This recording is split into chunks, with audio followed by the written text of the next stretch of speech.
హరే కృష్ణ. అందరికీ కూడా మన తెలుగు గీత కార్యక్రమానికి స్వాగతం అండి. కార్యక్రమం మొదలుపెట్టే ముందు ఇస్కాన్ శేషాద్రిపురం అధిష్టాన దేవతలైనటువంటి శ్రీ శ్రీ జగన్నాథుడు, బలదేవ, సుభద్ర మహారాణి, సుదర్శన, నితాయ్ చైతన్య, వామనదేవ్, రాధా బెంగళూరీశ్వర్, లక్ష్మీ నరసింహస్వామికి, పంచతత్వ భగవానికి అందరికీ కూడా నమస్కారాలు చేసుకుందాం అండి. ప్రార్థనలు చేద్దాము.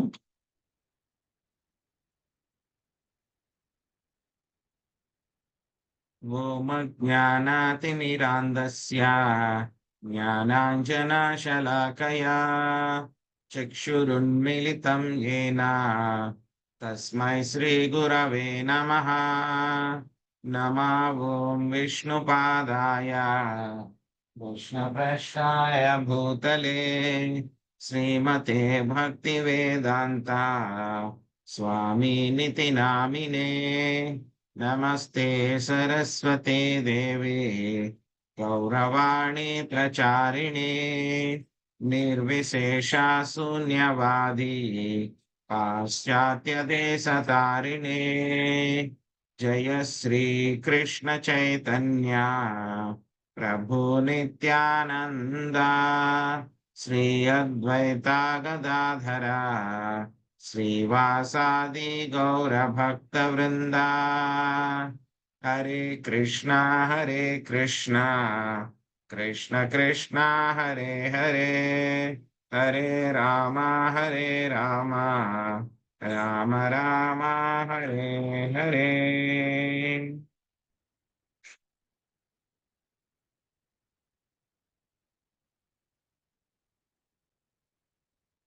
మనం నేర్చుకోబోయేటువంటి యొక్క అధ్యాయం పేరు ప్రకృతి, పురుషుడు, చైతన్యం యొక్క అధ్యాయం పేరు. వీటి గురించి మనము నేర్చుకోబోతున్నాము. మనం ఈరోజు 13వ అధ్యాయము 3వ శ్లోకం నేర్చుకుందాం. క్షేత్రజ్ఞం చాపి మాం విద్ధి సర్వక్షేత్రేషు భారత క్షేత్రజ్ఞయోర్జ్ఞానం యత్తజ్ఞానం మతం మమ. ఓ భరతవంశీయుడా, సర్వదేహములందును నేను కూడా క్షేత్రజ్ఞుడనని నీవు ఎరుగుము. దేహమును మరియు క్షేత్రము నెరిగిన వానిని తెలిసికొనుటయే జ్ఞానమనబడును. అదియే నా అభిప్రాయము. చాలా మంచి శ్లోకము. ఇక్కడ మనకు కనబడుతున్నాయి రెండు వాక్యాలు అన్నమాట. కానీ 2 వాక్యాల్లో కూడా ఎంతో నిగూఢమైనటువంటి అర్థాన్ని స్వామి చెప్పేశారనమాట. అంటే అంత కండెన్స్డ్ గా చెప్పారనమాట. ఇంకొకసారి ఆ యొక్క సెంటెన్స్ వాక్యాలు ఏంటో చూద్దాం. ఓ భరతవంశీయుడా, సర్వదేహములందును నేను కూడా క్షేత్రజ్ఞుడనని నీవు ఎరుగుము. అంటే అన్ని దేహాలలో కూడా నేను కూడా క్షేత్రజ్ఞుడని. దేహమును మరియు క్షేత్రము నెరిగిన వానిని తెలిసికొనుటయే జ్ఞానమనబడును. క్షేత్రాన్ని తెలుసుకున్నటువంటి వాళ్ళు ఎవరు? క్షేత్రజ్ఞుడు, దేహము. ఈ రెండింటిని తెలుసుకోవడమే జ్ఞానము. ఇది మనకి స్వామి ఈరోజు శ్లోకంలో చెప్పారు మనకి.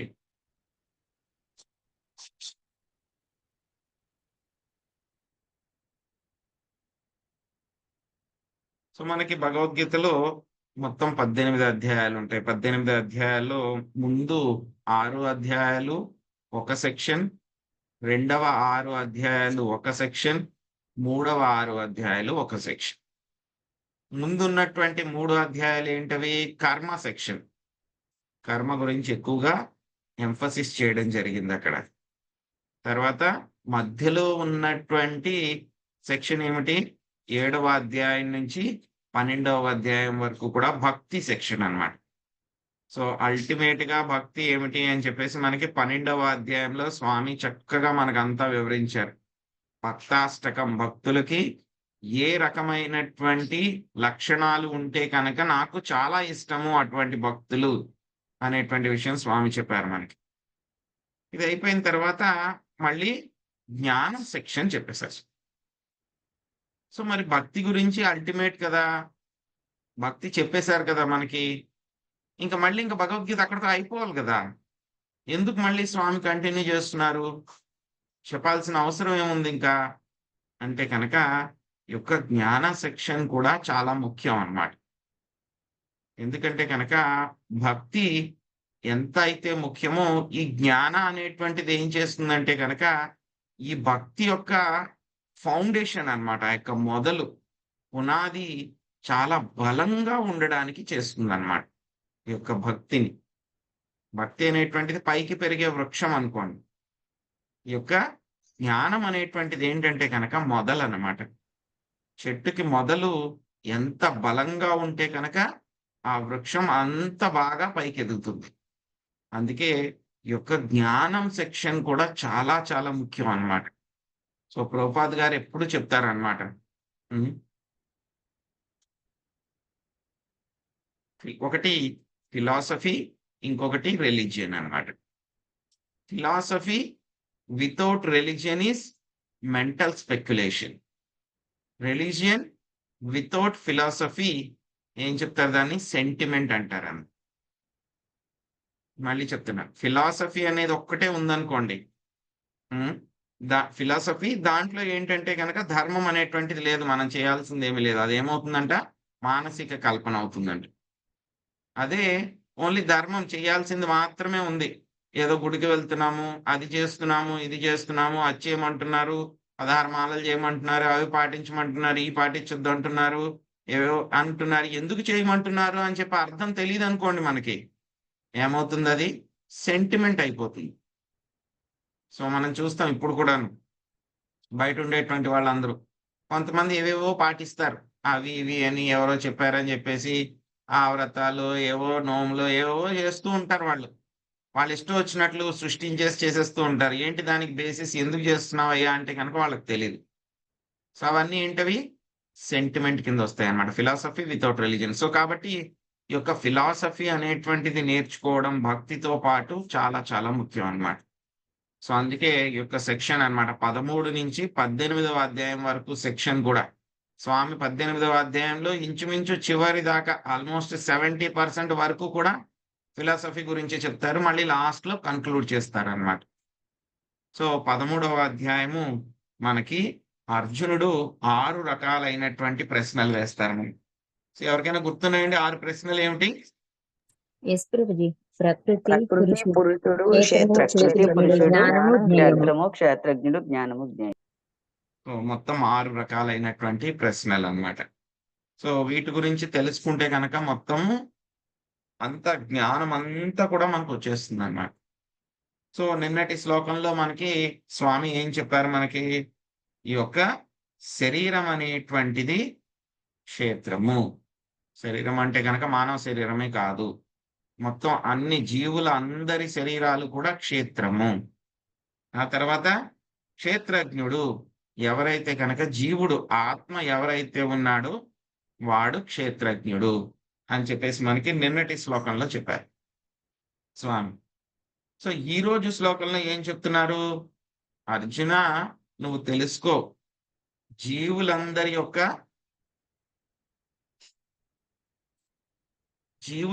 యొక్క శరీరాల్లో ఉండేటువంటి పరమాత్మ కింద నేను ఉంటున్నాను.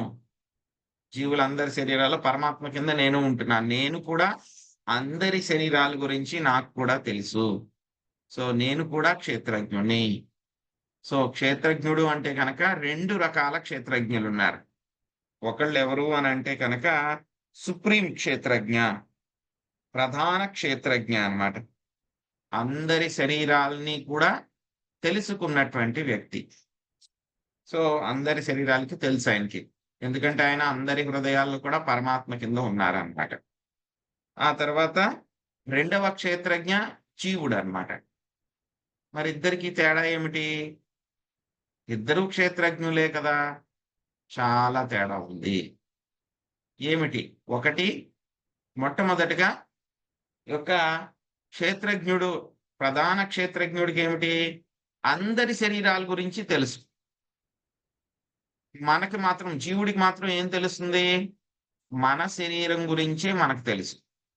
ఈ శరీరంలో కష్టం వస్తోందా, బాధ కలుగుతుందా, సంతోషం కలుగుతుందా, లేకపోతే గనక ఎక్కడైనా నాకు ఆనందంగా ఉందా, కాలికి ఏమన్నా నొప్పి వస్తుందా, తలకి ఏమన్నా నొప్పి వస్తుందా, ఇటువంటి విషయాలు మాత్రమే ఈ యొక్క రెండవ క్షేత్రజ్ఞుడికి తెలుసు. మొట్టమొదటి క్షేత్రజ్ఞుడికి ఆయనకి మొత్తం అందరి యొక్క శరీరాలకి కూడా తెలుసు అన్నమాట.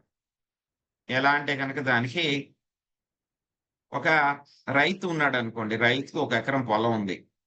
సో వాడికి ఏం తెలుస్తుంది, వాడి పొలం, ఎకరం పొలం ఏదైతే ఉందో దాని గురించి మాత్రమే వాడికి తెలుస్తుంది. పక్కవాడి పొలం గురించి వాడికి తెలీదు. అది ఎవరి పేరు మీద ఉంది, ఎవరు కొనుక్కున్నారు, అంతకుముందు ఎవరు ఉన్నారు, సో ఎవరు దాన్ని చేస్తున్నారు, ఆ డీటెయిల్స్ అన్ని కూడా తెలియదు. మహా అయితే పక్కవాడివి ఒక 2, 3 తెలుస్తాయి.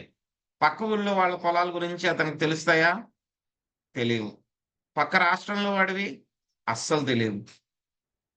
కానీ ఆ దేశంలో ఉన్నటువంటి ప్రధానమంత్రికో, లేకపోతే గనక ఆ రాష్ట్రంలో ఉన్న ముఖ్యమంత్రికో మొత్తం అందరి పొలాల గురించి ఉన్నటువంటి ఇన్ఫర్మేషన్ అంతా కూడా ఆయన దగ్గర ఉంటుంది. లేకపోతే ఆ జిల్లాలో ఉన్న కలెక్టర్ గారి దగ్గరికి. మొత్తం ఆ రాష్ట్రంలో, ఆ జిల్లాలో ఉన్నటువంటి రైతులెవరు, ఏ స్థలం యొక్క సర్వే నంబర్ ఎంత, ఎంత సైజు ఉందది, ఏ ఆకారంలో ఉంది, అక్కడ బోరులున్నాయా లేవా, అక్కడ ఏం పంటలు పండుతాయి, అన్ని విషయాలు కూడా అక్కడ ఉండేటువంటి ఆ కలెక్టర్ గారికో, లేకపోతే గనక ఆ సీఎం గారికో మొత్తం అంతా కూడా తెలుస్తాయి. వాళ్ళకి తెలుస్తాయన్నమాట. సో అలాగా మన యొక్క శరీరాన్ని ఏమన్నారు? క్షేత్రం అని అన్నారు. అలాగా మన శరీరాన్ని గురించి తెలుసుకున్నటువంటి అతను రెండవ క్షేత్రజ్ఞుడు. కానీ స్వామి ఈ శ్లోకంలో చెప్పినట్లు మొత్తము అందరి శరీరాల గురించి కూడా నాకు తెలుసు, నేను కూడా క్షేత్రజ్ఞుడిని అని చెప్పారు. అంటే అందరి శరీరాలని గురించి తెలిసినటువంటి వ్యక్తి ఆయన ప్రధాన క్షేత్రజ్ఞుడు. రెండవ విషయం, ఇంతేనా తేడా అంటే ఇంకా చాలా తేడా ఉంది. మనకి మన శరీరం గురించి కూడా పూర్తిగా తెలియదు. తెలుసా? నా తల మీద ఎన్ని వెంట్రుకలు ఉన్నాయో నాకు తెలుసా? తెలియదు. నేను ఆహారం తీసుకుంటున్నాను రోజును. తినడం వరకు నాకు తెలుసు. దాని రుచి వరకు నాకు తెలుసు. లోపలికి వెళ్ళిన తర్వాత అది ఎలాగా డైజెషన్ అవుతుంది అనే విషయం నాకు తెలుసా? తెలియదు. నా గుండె ఎలా కొట్టుకుంటోంది, ఎన్నిసార్లు కొట్టుకుంటోంది, ఏదో నేను పరీక్షగా చూస్తే తెలుస్తుంది. లేకపోతే గనక ఏ విధంగా నా యొక్క రక్తం అంతా కూడా నా శరీరంలో ప్రవహిస్తోంది, ఈ విషయాలన్నీ కూడా నాకు తెలుసా? తెలీదు నాకు. ఎక్కడైనా ఏదైనా సమస్య వచ్చి నొప్పి వస్తే గనక, అప్పుడు గుండెల్లో నొప్పి వస్తే గనక నాకు తెలుస్తుంది. ఓ ఏదో తేడా అయ్యింది అని చెప్పి తెలుస్తుంది. లేకపోతే మనకు తెలియదు, ఏదో లోపల నడుస్తుంది అంతే. అంటే మన శరీరంలో కూడా పూర్తిగా ఏమి జరుగుతున్నాయో అవి కూడా నాకు తెలీదు. మన శరీరంలో కూడా పూర్తిగా ఏం జరుగుతున్నాయో అవి కూడా నాకు తెలీదు.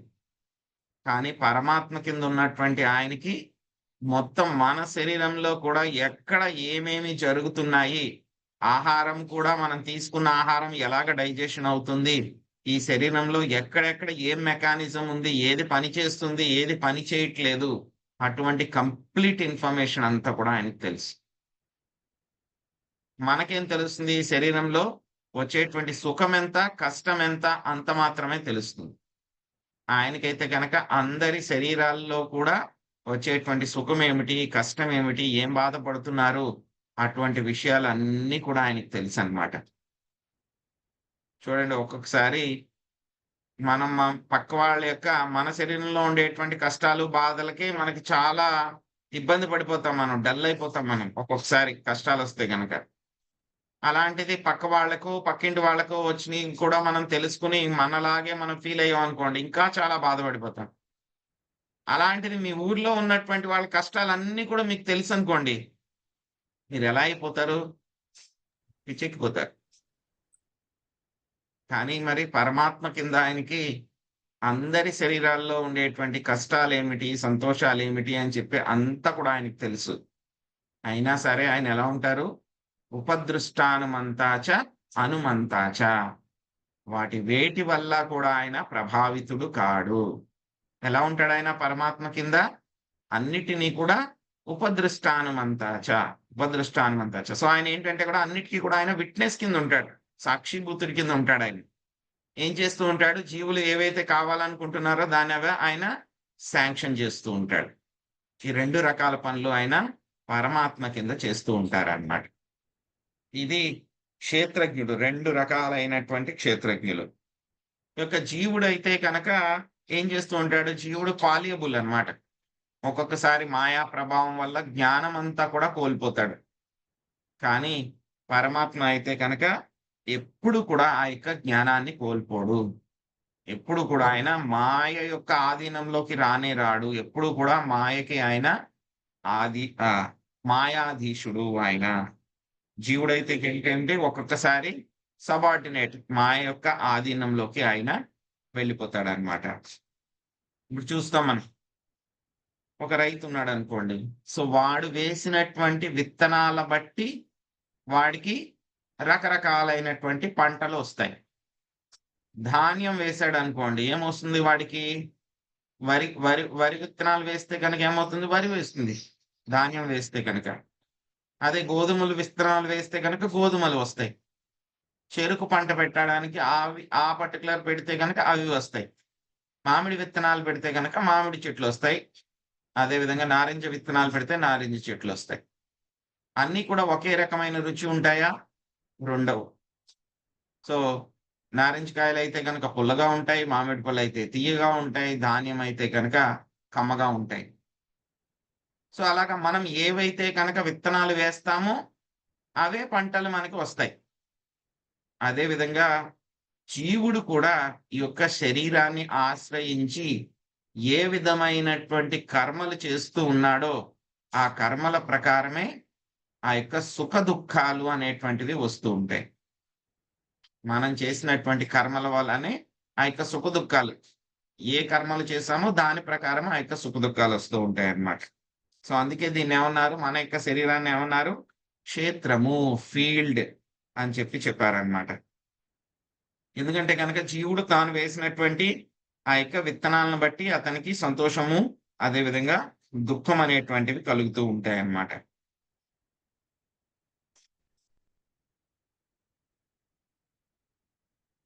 సో తర్వాత రెండవ భాగం అన్నమాట. క్షేత్రం అయిపోయింది, క్షేత్రజ్ఞ అయిపోయింది మనకి. సో తర్వాత ఏమిటి, రెండవ విషయము యొక్క జ్ఞానం గురించి అన్నమాట. జ్ఞానం గురించి. సో దీంట్లో జ్ఞానం గురించి ప్రభుపాద గారు భాష్యంలో చెప్తున్నారన్నమాట. ఏం చెప్తున్నారు, నిజమైనటువంటి జ్ఞానము అని అంటే కనుక ఈ యొక్క శరీరం యొక్క తత్వం ఏమిటి, దాని యొక్క స్థితి ఏమిటి, అదేవిధంగా జీవుడి యొక్క నిజస్థితి ఏమిటి, పరమాత్మ యొక్క నిజస్థితి ఏమిటి అనేటువంటి విషయాన్ని ఎవరైతే కనుక తెలుసుకుంటారో దాన్ని వేదాల్లో ఏమంటారు, జ్ఞానము అని అంటారు అన్నమాట. సో దీన్ని అర్థం చేసుకోవాలి అంటే కనుక ఆత్మ పరమాత్మ ఒక్కటే, కానీ ఆత్మకి పరమాత్మకి తేడా ఉంది అని చెప్పి తెలుసుకోవడమే నిజమైనటువంటి జ్ఞానము. ఎవరైతే కనుక ఈ యొక్క క్షేత్రం గురించి, అదే విధంగా క్షేత్రజ్ఞుల గురించి, ఇద్దరు 2 రకాలైనటువంటి క్షేత్రజ్ఞులు, ప్రధాన క్షేత్రజ్ఞుడు, రెండవ క్షేత్రజ్ఞుడు, వీళ్ళిద్దరి గురించి ఎవరైతే కనుక తెలుసుకుంటారో వాళ్ళు పరిపూర్ణమైనటువంటి జ్ఞానంలో ఉన్నట్టు. మనకి భగవద్గీతలో నేర్చుకున్నట్టు మనందరికీ కూడా స్టార్టింగ్ లోనే చెప్తారు. ఏమని చెప్తారు మనకి, నేను ఈ శరీరాన్ని కాదు, నేను ఈ శరీరాన్ని కాదు అనేటువంటి విషయం చెప్తారంట. కానీ ఎవరైతే కనుక దాన్ని ఏమంటారు, కొంతవరకు కూడా నీకేమైంది, ఒక జ్ఞానం వచ్చినట్టు అన్నమాట. కానీ ముక్తి సాధించడానికి ఆ జ్ఞానం సరిపోదు. ఎందుకంటే కనుక అటువంటి జ్ఞానం ఎందులో ఉంది, సత్వగుణంలో ఉంది. ఒకసారి ఒక మన వాళ్ళు వెళ్తున్నారండి, ఇస్కాన్ వాళ్ళు వెళ్తున్నారండి, ఒక గురువు వెళ్తున్నారు, ఆయన ట్రైన్లో వెళ్తున్నారు. సో వేరే వాళ్ళు ఎవరో, ఆయన కూడా ఎవరో ఎక్కడికో వెళ్తున్నారు, ఏదో ట్రైన్లో ఉన్నప్పుడు మాట్లాడుకుంటారు కదండి. మాట్లాడుకుంటే కనుక ఏదో పిచ్చవాటి మాట్లాడుకున్నారు, ఎక్కడికి వెళ్తున్నారు, ఏం చేస్తున్నారంటే, నేను మా గురువు గారి దగ్గరికి వెళ్తున్నానండి అని చెప్పాను. ఓ గురువు గారి దగ్గరికి వెళ్తున్నారా, మీకు గురువు ఉన్నారా, వెరీ గుడ్. వెరీ గుడ్, బాగుంది అన్నారండి. ఓకే, అయితే మామూలుగా మాట్లాడుకుందామా అని చెప్పేసి మాటల మధ్యలో ఆయన అడిగారంట, మీరెవరు అని అడిగారంట. ఆయన అడిగితే గనక, సో జ్ఞానం ప్రకారం అయితే గనక నేను ఆత్మని అని చెప్పారంట ఆయన. బాగానే ఉంది. ఒక్క నిమిషం.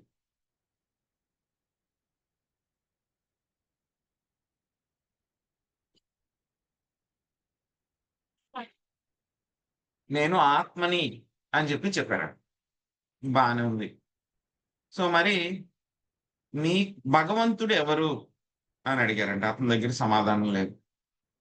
తర్వాత భగవంతుడికి మీకు ఉన్నటువంటి సంబంధం ఏమిటి అని అడిగారంట. దానికి కూడా సమాధానం లేదండి. మరి మీ గురుగారిని అడగలేదా? ఈ గురుగారు మీకు ఎప్పుడు చెప్పలేదే విషయము అని అంటే కనుక, ఏదో నేను ఇన్ని సంవత్సరాల నుంచి ఆయన పాటిస్తున్నాను, అయినా సరే మాకు ఆ విషయం చెప్పలేదండి, మాకు ఓన్లీ ఆత్మ అనే విషయమే చెప్పారు అని చెప్పారండి. అలాగా కేవలం ఆత్మని నేను అని చెప్పి తెలుసుకున్నంత మాత్రాన, ఆత్మ స్థాయిలో ప్రవర్తించినంత మాత్రాన ముక్తి అనేటువంటిది రాదు జీవుడికి. జీవుడికి ముక్తి అనేటువంటిది రాదు. ఈ ముక్తి అనేటువంటిది ఎప్పుడు వస్తుంది? నిజమైనటువంటి జ్ఞానాన్ని తెలుసుకున్నప్పుడు. ఏమిటి ఆ యొక్క నిజమైనటువంటి జ్ఞానము? పరమాత్మ ఎవరు, పరమాత్మ ఎలా ఉంటారు, మనతో పాటే మన శరీరంలో ఉంటారు. మన ఈ శరీరమే కాదు, ఏ శరీరంలోకి వెళ్ళినా, చీమ శరీరమైనా, బల్లి శరీరమైనా, దోమ శరీరమైనా, ఎక్కడికి వెళ్ళినా సరే పరమాత్మ నాతో పాటే ఉంటారు.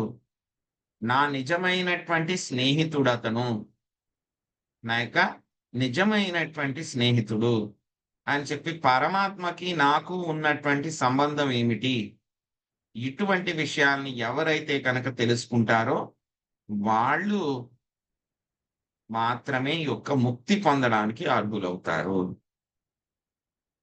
ఎవరైతే పరిపూర్ణంగా ఈ యొక్క జ్ఞానాన్ని తెలుసుకుని ఆ స్థాయిలో ప్రవర్తిస్తూ ఉంటారో వాళ్ళని భగవద్గీతలో కూడా చెప్పారు. ఏం చెప్పారు? వాళ్ళని బ్రహ్మభూత స్థితికి వెళ్ళారు అని చెప్పారు.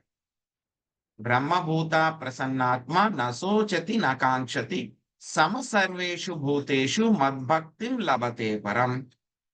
ఎవరైతే కనుక ఆ యొక్క బ్రహ్మభూత స్థాయికి వెళ్తారో అతను ఎలా ఉంటాడు, ఏ విధంగా ప్రవర్తిస్తాడు అంటే కనుక, నశోచతి నకాంక్షతి, దేని గురించి కూడా చింతించడు. నా కాంక్షతి, ఏది కావాలి అని కోరుకోడు. ఆ తర్వాత ఇంకేం చేస్తాడు? ఎలా ఉంటాడు ఆ యొక్క బ్రహ్మభూత స్థితికి వెళ్ళిన వాడు? సమ సర్వేషు భూతేషు, అన్ని రకాలైనటువంటి జీవుల్ని కూడా సమదృష్టితో చూస్తాడు. అదేంటండి, జీవులందరినీ ఎలా సమదృష్టితో చూస్తారు? ఒక పులిని, సింహాన్ని, ఆవుని ఒకే రకంగా చూస్తామా మనం అని అంటే అతనికి తెలుసు అన్నమాట. అదేంటంటే గనక అందులో ఉన్నటువంటి వాళ్ళందరూ కూడా జీవులే. ఒక్కొక్కళ్ళకి కూడా ఒక్కొక్క రకమైనటువంటి క్షేత్రం దొరికింది. వాళ్ళు చేసుకున్నటువంటి, అంతకుముందు చేసినటువంటి విత్తనాలు ఏవైతే గనక వేశారో దాన్ని బట్టి వాళ్ళకి ఒక్కొక్క క్షేత్రం దొరికింది. కొంతమందికి పాము క్షేత్రం దొరికింది, కొంతమందికి బల్లి క్షేత్రము, కొంతమందికి దోమ, కొంతమందికి మానవ శరీరము, కొంతమందికి దేవతల శరీరము, కొంతమందికి సింహము, పులి, ఆవు, ఇలాగ రకరకాలైనటువంటి క్షేత్రాలు దొరికినవి. కానీ అందులో ఉండేటువంటి జీవుడు ఒక్కడే. జీవుడు ఒక్కడే. అలాగే ప్రతి జీవుడితో పాటు ఎవరు ఉన్నారు? పరమాత్మ, ప్రధాన క్షేత్రజ్ఞుడు కూడా ఉన్నాడు ప్రతి శరీరంలో. ఈ యొక్క క్షేత్రంలో వాళ్ళు చేసినటువంటి కర్మలను బట్టి ఏం చేస్తూ ఉంటారు? భగవంతుడు వాళ్ళందరికీ కూడా ఆ యొక్క కర్మ ఫలాల్ని ఆయనే ఇస్తారు. కర్మ ఫలాలన్నీ కూడా, మనం చేసిన కర్మలను బట్టి కర్మ ఫలాలన్నీ కూడా దొరికేలాగా ఆ సిస్టమ్ అంతా కూడా ఆయనే అరేంజ్ చేస్తారు. ఈ విషయాల్ని ఎవరైతే కనుక తెలుసుకొని ఆ స్థాయిలో ప్రవర్తిస్తూ ఉంటారో వాళ్ళేంటి? బ్రహ్మభూత స్థాయికి వెళ్ళినట్లన్నమాట. ఇది నిజమైనటువంటి జ్ఞానము. జ్ఞానం అనేటువంటిది మనకి థియరిటికల్ గా తెలుసుకోవడమే కాదు, ఆ స్థాయిలో ఎవరైతే కనుక జీవుడు ప్రవర్తిస్తున్నాడో అతను బ్రహ్మభూత స్థితికి నిజంగా వెళ్ళినట్లు.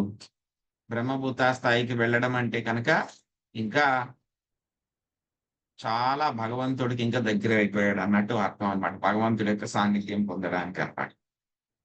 ఇక్కడ చూస్తే గనక ఇక్కడ మనకి ఈ శ్లోకంలో చ అనేటువంటిది ఒక చిన్న పదం వస్తుందన్నమాట.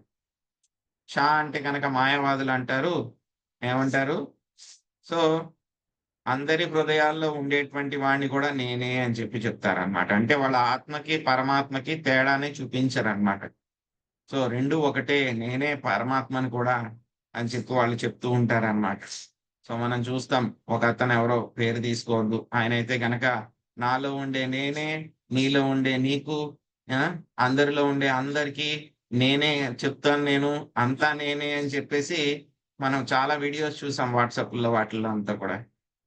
వినడానికి అది ఎలా ఉంటుంది? చాలా హాస్యాస్పదంగా ఉంటుందన్నమాట. సో, వీళ్ళు చెప్పేటువంటి యొక్క ఫిలాసఫీ ఇది ఇలాగే హాస్యాస్పదంగానే ఉంటుందన్నమాట. వాళ్ళు నిజంగా బయటకొచ్చి చెప్తే కనుక. సో, అందుకే వాళ్ళనేమంటారు? అద్వైతం అంటారు. ఎవరినైనా సరే ఏమైనా అనాలనుకోండి, "ఏంట్రా అద్వైతంగా మాట్లాడుతున్నావు" అని అంటారన్నమాట.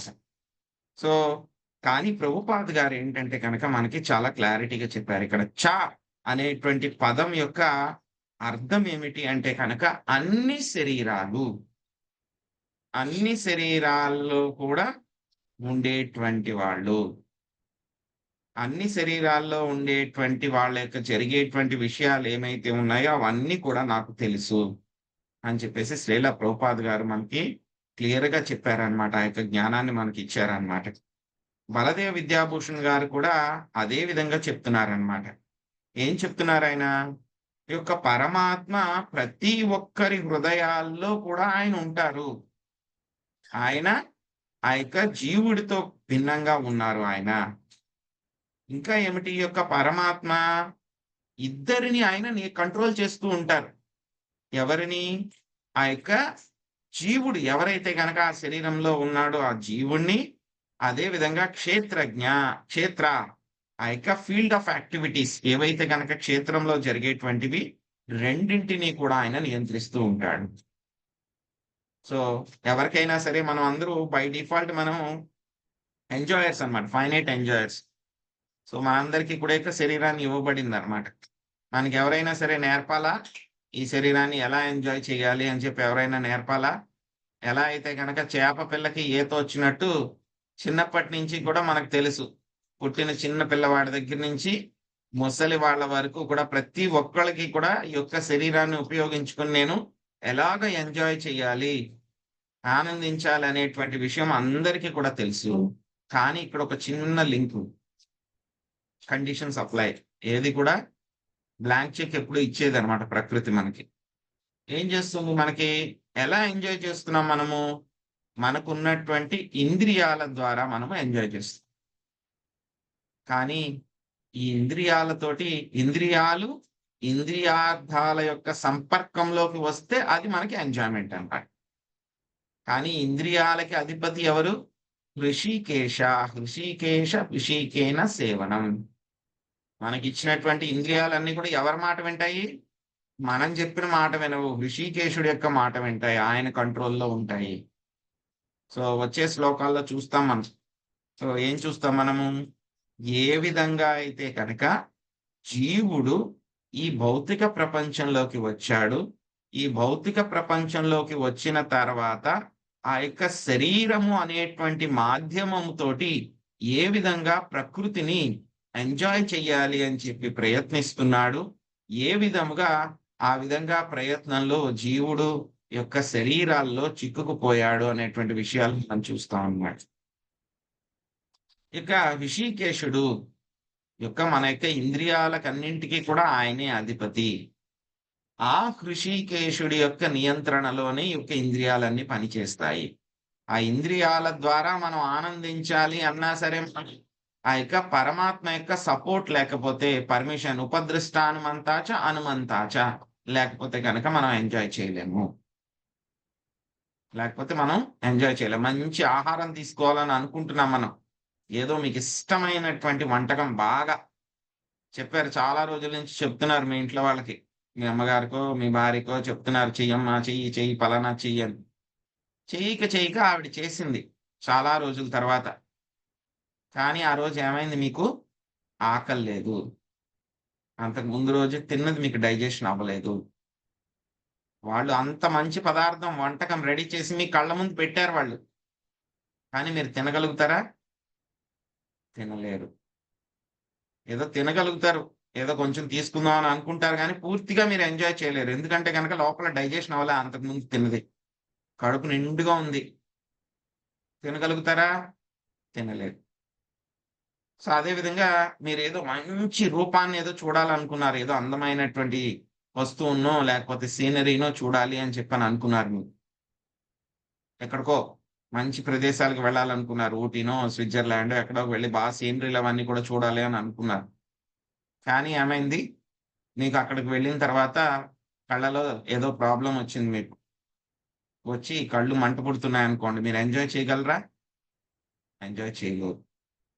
అలాగే మనకి ఇచ్చినటువంటి యొక్క క్షేత్రంలో ఉండేటువంటి ఇంద్రియాలని మనం ఎంజాయ్ చేయాలి అన్నా సరే, ఆయన యొక్క పర్మిషన్ ఉంటేనే మనము ఎంజాయ్ చేయగలము. ఇది లేకుండా కొంతమంది ఏంటంటే బాగా విర్రవీగుతారనమాట.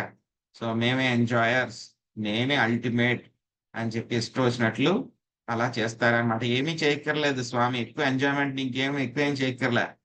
మన యొక్క ఆహ్, శరీరంలో ఇంద్రియాలను మన యొక్క ఉదరంలో మనం తీసుకున్నటువంటి ఆహారాన్ని డైజెషన్ చేపించలేదనుకోండి ఆయన. ఒక్కరోజు ఆలోచించండి. మనం తీసుకున్న ఆహారాన్ని ఒక్కరోజు డైజెషన్ చేయడం మానేసాడనుకోండి మనకెలా ఉంటుంది? అస్సల ఏమొద్దురా బాబు! ఇది డైజెషన్ అయిపోయి ఖాళీ అయితే చాలు కడుపు అని అనిపిస్తుందనమాట. సో, అది మన యొక్క ఎంజాయ్‌మెంట్ పొజిషన్ అన్నమాట. సో, అందుకే విశ్వనాథ్ చక్రవర్తి సారీ బలదేవ్ విద్యాభూషణ్ చెప్తున్నారనమాట. సో, ఎవరైతే కనుక కృష్ణుడు చెప్తున్నారు ఇక్కడ ఏం చెప్తున్నారు? పరమాత్మ కింద నేను ఈ యొక్క క్షేత్రాన్ని, అదే విధంగా ఈ యొక్క రెండవ క్షేత్రజ్ఞుడిని ఇద్దరిని కూడా కంట్రోల్ చేసేది నేనే అని చెప్పి చెప్తున్నారనమాట.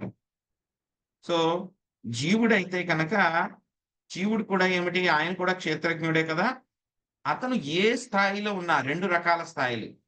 ఒకటి ముక్త స్థితిలో ఉన్నా, లేకపోతే గనక బద్ధ స్థితిలో ఉన్నా, 2 స్థితులలో కూడా జీవుడు క్షేత్రజ్ఞుడుగానే ఉంటారనమాట.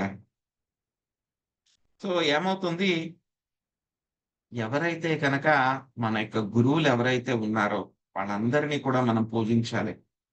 అటువంటి గొప్ప గురువులు ఎవరైతే ఉన్నారో వాళ్ళ యొక్క దయ వలన, కృప వలన మనము ఈ యొక్క క్షేత్రం గురించి తెలుసుకోగలుగుతాము. ఈ యొక్క క్షేత్రము, క్షేత్రజ్ఞుడి గురించి మనం తెలుసుకోగలుగుతాం అన్నమాట. ఆ యొక్క గురువుల యొక్క కృప వలన. అదే ఆ యొక్క గురు శిష్య పరంపరలో వచ్చేటువంటి యొక్క జ్ఞానాన్ని మనకి చక్కగా అందించడం వలన అన్నమాట. సో, నిజమైనటువంటి జ్ఞానాన్ని పొందడం అంటే కనుక చాలా చాలా కష్టం అన్నమాట. ఇదివరకు అయితే గనక ఎంతో ఎంతో సేవ చేసేవారు. ఆశ్రమాలకు వెళ్ళేవారు. గురువు దగ్గరికి వెళ్లి వాళ్ళకి శుశ్రూషలు చేసి ఆ! ఎన్నో సంవత్సరాలు కష్టపడితే గనక వాళ్ళకి కొంచెం జ్ఞానం చెప్పేవాళ్ళనమాట. కానీ ఇప్పుడు మాత్రం ఎలాగా? మనం జస్ట్ ఒక జూమ్ ఛానెల్‌లో కనెక్ట్ అయితే చాలు మనకి జ్ఞానం అంతా వచ్చేస్తుంది. గురువులకి ఏమి సేవ చేయకుండానే మొత్తం అంతా జ్ఞానం వచ్చేస్తుంది. అది గురువుల యొక్క కరుణ.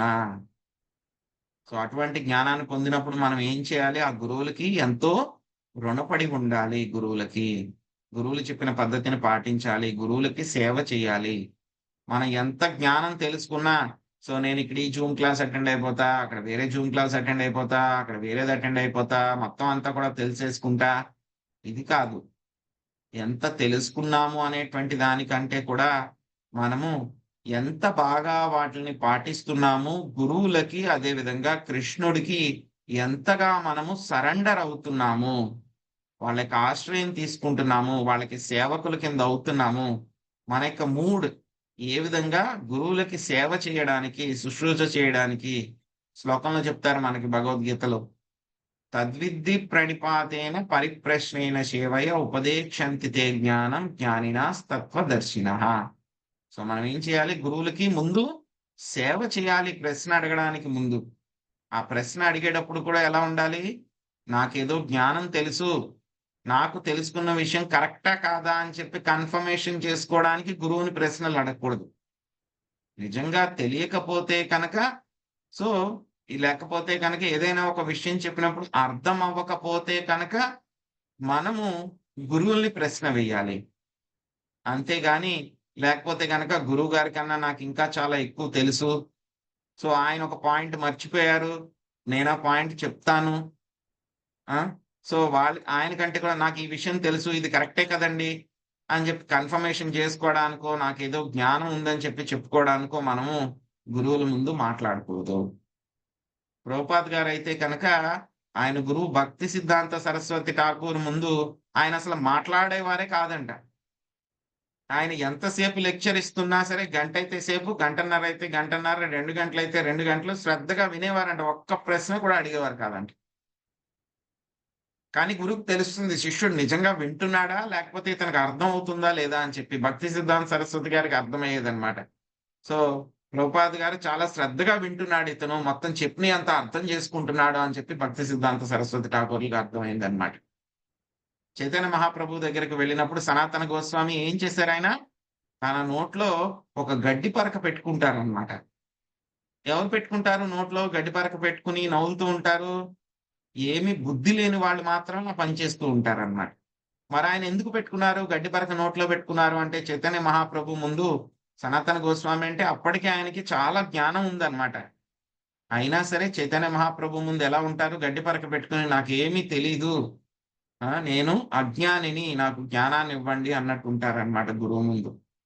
సో, గురువు ముందు మనము ఆ విధంగా ఉండాలి. నాకేదో తెలుసు. గురువు కంటే ఎక్కువ చెప్దాము. సో, అని చెప్పి ఆ ఉద్దేశంతోటి మనం ఉండకూడదు.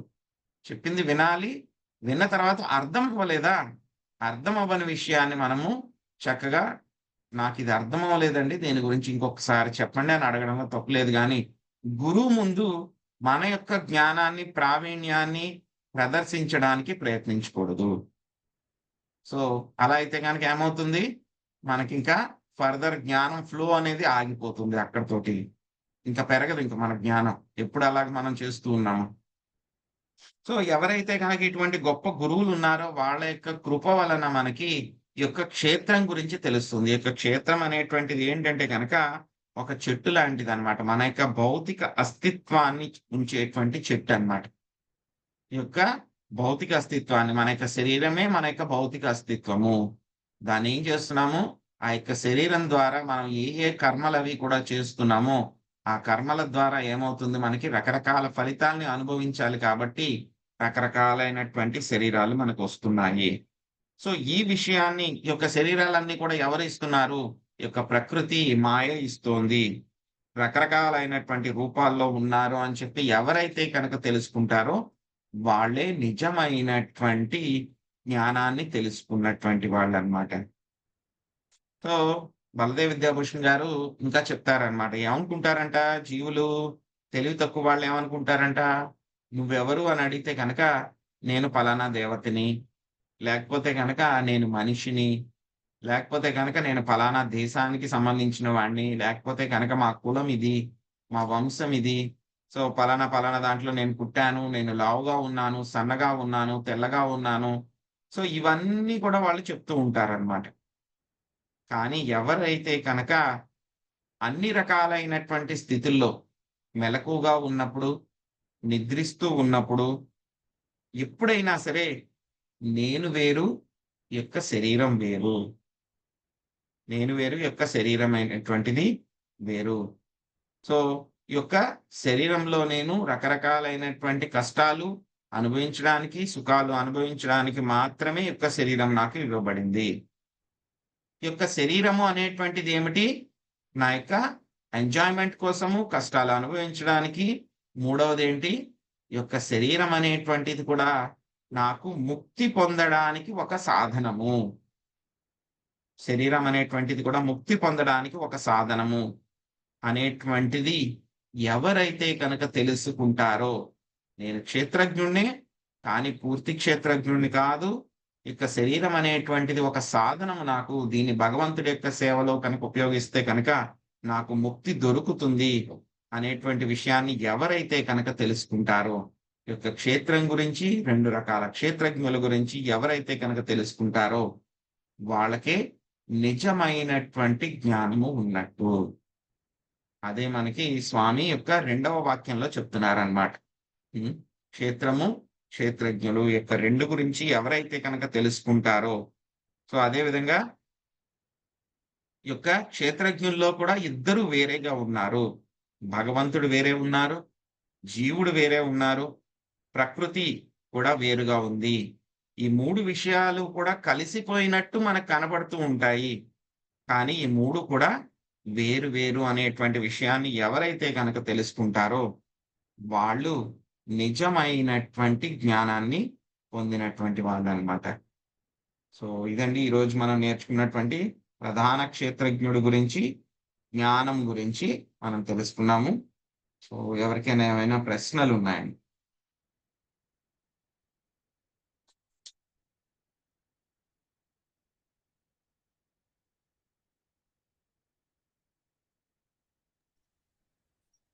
హరే కృష్ణ ప్రభు.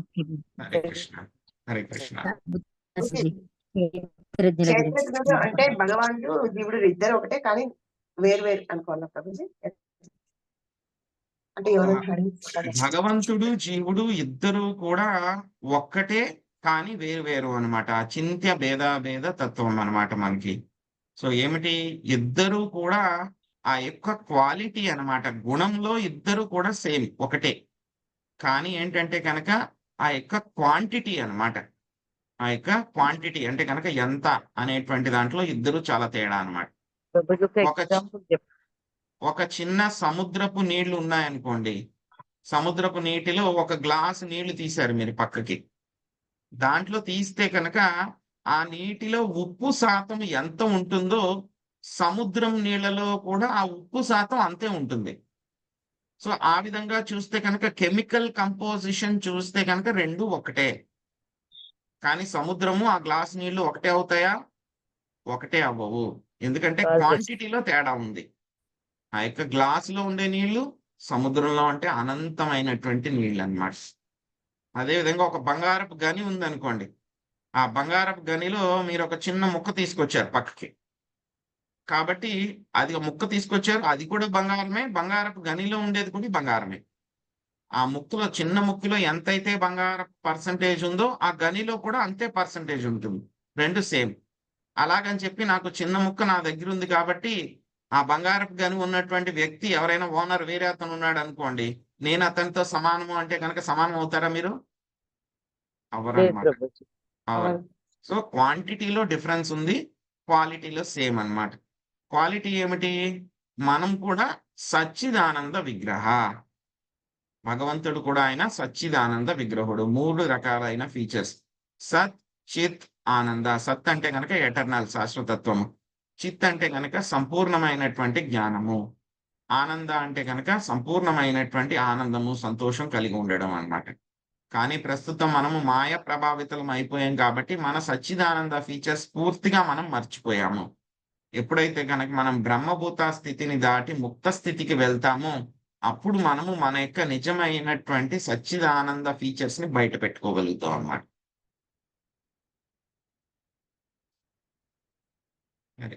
సో ఆ విధంగా పరమాత్మ జీవుడికి ఇద్దరు సమానమే కానీ వేర్వేరు. కృష్ణ ప్రభు. హరే కృష్ణ. హరే కృష్ణ ప్రభుజీ, ధన్యవాద ప్రణాం ప్రభుజీ. హరే కృష్ణ. హరే కృష్ణ. ఎగ్జాంపుల్ చాలా అద్భుతంగా చెప్పారు. క్షేత్రజ్ఞుల గురించి, ఆత్మ గురించి చాలా అద్భుతంగా చెప్పారు ప్రభుజీ. Thank you Prabhuji. హరే కృష్ణ. ప్రణామం. హరే కృష్ణ ప్రభుజీ, ధన్యవాద ప్రణామం. హరే కృష్ణ. క్షేత్రజ్ఞుడు సేవలో ఉపయోగించేటప్పుడే దాని యొక్క సార్థకత ఉంటుంది కా ప్రభు. ఒకసారి చెప్పండి. ఈ క్షేత్రాన్ని క్షేత్రజ్ఞుడి సేవలో ప్రణామాలు. దానికి పూర్తి జ్ఞానం అబ్బుతుందా ప్రభు? క్షేత్రజ్ఞుడి జ్ఞానం అవ్వడం ఒకసారి సారీ ప్రభుజీ వినపడలేదు, ఇంకొకసారి రిపీట్ చేయండి ప్లీజ్. ఈ క్షేత్రాన్ని క్షేత్రజ్ఞుడి సేవలో ఉపయోగించినప్పుడు అది పరిపూర్ణం అవుతుందా? అవునండి, ప్రధాన క్షేత్రజ్ఞుడి యొక్క సేవలో ఉపయోగించినప్పుడు. హరే కృష్ణ. హరే కృష్ణ ప్రభుజీ, మేడం మా అమ్మాయి బర్త్డే విష్ చేయరామా? ప్రభుజీ. ఎస్ మాతాజీ. హరే కృష్ణ. హరే కృష్ణ ప్రభుజీ ప్రభుజీ. గౌరీ ప్రభుజీ, మాతాజీ ధన్యవాదాలు. బర్త్డే కూడా ప్రభుజీ. గౌరీ మాతాజీ బర్త్డే కూడా తన హెల్త్ కొంచెం బాగాలేదు ప్రభుజీ. తన కోసం కూడా చేద్దాం ప్రభుజీ. హరే కృష్ణ. హరే కృష్ణ. మీ అమ్మాయి పేరేంటి మాతాజీ? లత అండి, లత. లత. సో మల్లేశ్వరి మాతాజీ వాళ్ళ అమ్మాయి పేరు లత. సో మాతాజీ కూడా భగవద్భక్తిలో ముందుకు వెళ్ళాలి చక్కగా. ఆ యొక్క రాధాకృష్ణులు గౌరనిత యొక్క కృప కలగాలి, ఇంకా బాగా భక్తిలో ముందుకెళ్ళాలి, భగవత్ సాన్నిధ్యానికి వెళ్ళాలని కోరుకుంటూ, అదేవిధంగా గౌరీ మాతాజీ కూడా ఆరోగ్యం బాగలేదు. సో ఆవిడ కోసం కూడా మనము ఒక 3 సార్లు హరే కృష్ణ మహామంత్రం చెప్దామండి. 6 సార్లు చెప్దాము. 3 సార్లు లతా మాతాజీ కోసము, గౌరీ మాతాజీ కోసం 3 సార్లు. హరే కృష్ణ హరే కృష్ణ కృష్ణ కృష్ణ హరే హరే హరే రామ హరే రామ రామ రామ హరే హరే హరే కృష్ణ కృష్ణ కృష్ణ కృష్ణ హరే హరే హరే రామ హరే రామ రామ రామ హరే హరే హరే కృష్ణ కృష్ణ కృష్ణ కృష్ణ హరే హరే హరే రామ హరే రామ రామ రామ హరే హరే హరే కృష్ణ కృష్ణ కృష్ణ కృష్ణ హరే హరే హరే రామ హరే రామ రామ రామ హరే హరే హరే కృష్ణ కృష్ణ కృష్ణ కృష్ణ హరే హరే హరే రామ హరే రామ రామ రామ హరే హరే హరే కృష్ణ కృష్ణ కృష్ణ కృష్ణ హరే హరే హరే రామ హరే రామ రామ రామ హరే హరే. హరే కృష్ణ. హరే కృష్ణ. Thank you Prabhuji. హరే కృష్ణ. ధన్యవాదాలు ప్రభుజీ. హరే హరే కృష్ణ కృష్ణ. ధన్యవాదాలు అందరికీ. హరే కృష్ణ ప్రభుజీ. హరే కృష్ణ ధన్యవాదాలు. ప్రభుజీ. హరే కృష్ణ ప్రభుజీ. హరే దండవత్ కృష్ణ. ప్రణామములు. హరే కృష్ణ. హరే కృష్ణ ప్రభుజీ.